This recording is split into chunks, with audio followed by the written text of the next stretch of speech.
दिल्ली की रानी। एक थी रानी। क्योंकि राजा की मौत एक हादसे में हो गई थी, रानी को ही राज्य संभालना पड़ रहा था। रानी का नाम था रानी रश्मिवती। रानी ईमानदार थी और प्रजा की सेवा में लगी रहती थी। एक दिन उसके दरबार में 3 नौजवान आए, रमेश, सुरेश और दिनेश। कहो, क्या सहायता कर सकती हूँ मैं तुम्हारी?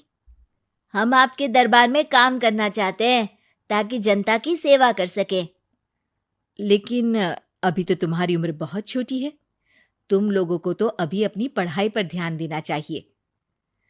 हमारा मन पढ़ाई में नहीं लगता। माता पिता को लगता है कि हम किसी के लायक नहीं है और हम साबित करना चाहते हैं कि हम लायक हैं। उत्साह बहुत अच्छा है, मगर अभी उम्र कच्ची है तुम लोगों की। अरे उम्र से क्या होता है रानी जी? शास्त्रों में लिखा है कभी किसी के ज्ञान को उसकी उम्र के आधार पर नहीं देखना चाहिए। बात तो सही है तुम्हारी। और अगर सच में तुम अगर ये संकल्प करके आए हो कि तुमको यहाँ काम करना है, तो पहले परीक्षा देनी पड़ेगी। 3 परीक्षा, एक शारीरिक परीक्षा, एक बुद्धि की परीक्षा और एक देशभक्ति की परीक्षा। और ये क्या है? वो मंत्री महोदय तुम्हें समझा देंगे। हमारे पास समय नहीं है। अगर तुम लोग तैयार हो तो बताओ। हाँ हाँ, हम तैयार है किसी भी परीक्षा के लिए। मैं भी तैयार हूँ कुछ भी कर गुजरने के लिए। तो ठीक है मंत्री जी, आप इन तीनों की परीक्षा कल से ही शुरू कर दीजिए। जो आ गया रानी साहिबा। अगले दिन से ही तीनों की परीक्षा शुरू हो जाती है। पहले शारीरिक परीक्षा, यानी किस में कितना है दम, ये देखेंगे हम।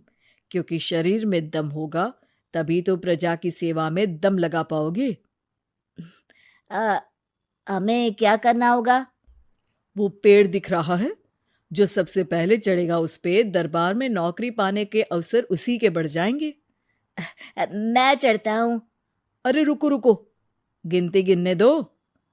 1 2 3। 3 की गिनती के बाद रमेश और सुरेश भागकर पेड़ के पास गए, मगर दिनेश आराम से पेड़ के पास गया। जैसे ही रमेश और सुरेश आधे पेड़ तक चढ़ गए, दिनेश ने उन दोनों की टांग पकड़ के उन्हें नीचे गिरा दिया और खुद पेड़ पर चढ़ गया। दिनेश की जीत हुई।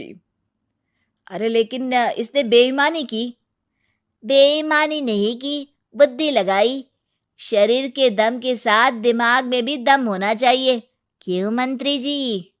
हाँ हाँ, बात तो तुम्हारी सही है, लेकिन बात अगर बुद्धि की है तो बुद्धि की असली परीक्षा हम कल लेंगे। शाम को जाकर मंत्री रानी को सब बता देते हैं। यानी दिनेश उन सब में ज्यादा होशियार है। जी रानी साहिबा। अगले दिन तीनों की बौद्धिक परीक्षा का समय होता है। आज हमें क्या करना है मंत्री जी? थोड़ा सब्र करो, कल जल्दबाजी में ही हारे थे तुम। सही कह रहे हैं मंत्री जी। अरे तू क्यों ज्यादा बोल रहा है? तू भी तो हारा था ना कल। ए दिनेश, ज्यादा होशियार मत बन।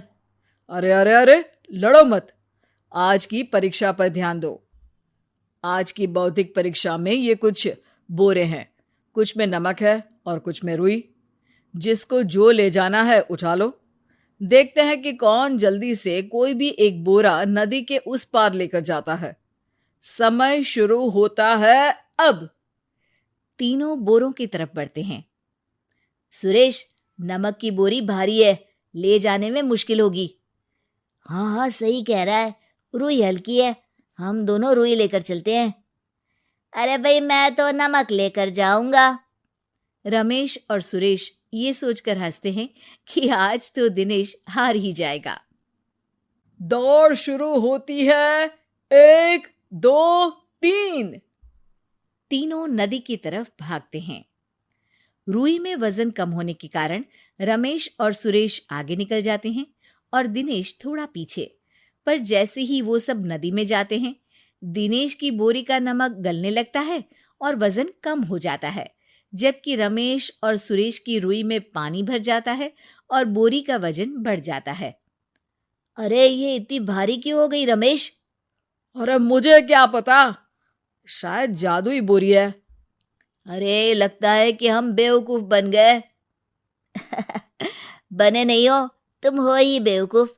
इतना तो पता होना चाहिए कि पानी में नमक गल जाएगा।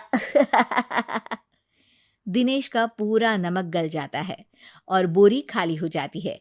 वो जल्दी से रेस पूरी कर लेता है। इस परीक्षा के विजेता भी दिनेश ही हैं।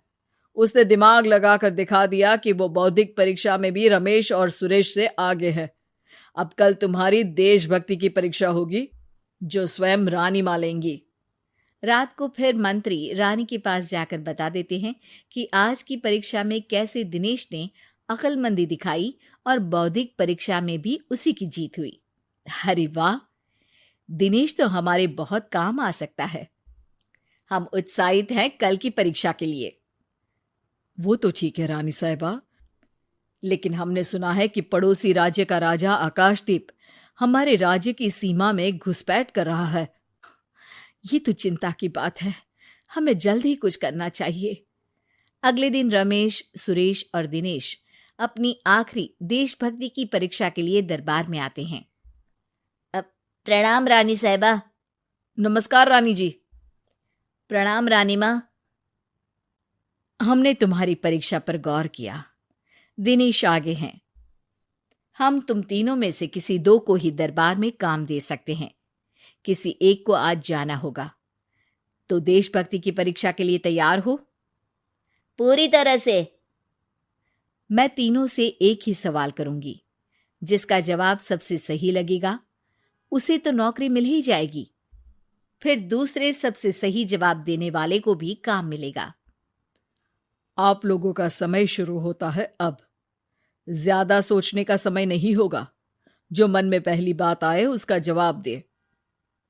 तो सवाल यह है कि तुम इस मिट्टी के लिए क्या कर सकते हो? मैं इस मिट्टी को साफ रखूंगा। यहाँ के लोगों के भोजन की कमी को मैं पूरी करूंगा। मैं यहाँ के लोगों को गले लगा लगा के उनको खुशी दूंगा रानी माँ, और गरीबों के लिए घर बनवाऊंगा। मैं इस मिट्टी के लिए किसी की जान भी ले सकता हूँ रानी माँ। मंत्री, दिनेश को एक तलवार दो। जी रानी जी। दिनेश, पड़ोसी राज आकाशदीप की जान तुम्हारे हाथ में है। जाओ, अपना काम पूरा करो। आज रात को तुम उस पर हमला करोगे जब वो सो रहा होगा। दिनेश वहां से चला जाता है। रानी मां, ये आपने क्या किया? अभी किया नहीं है मंत्री जी। आप आकाशदीप को संदेशा भिजवाओ कि पड़ोसी देश का एक कातिल रात को उन पे हमला करेगा और दिनेश को पकड़वा दो। अरे, ये आप क्या कह रही हैं? और क्यों कर रही हैं आप ऐसा? राजा को लगेगा कि हमने उसकी मदद की, उसकी जान बचाकर। वो हमारे राज्य का पीछा छोड़ देगा और हमारा एहसानमंद हो जाएगा। और दिनेश का क्या होगा?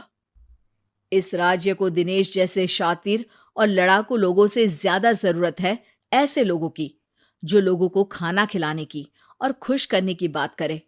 और ये गुण सुरेश और रमेश में है। इन्हें नौकरी दे दो।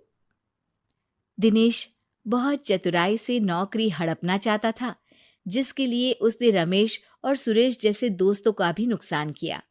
पर रानी ज्यादा चतुर निकली। उसने एक तीर से दो निशाने लगाए।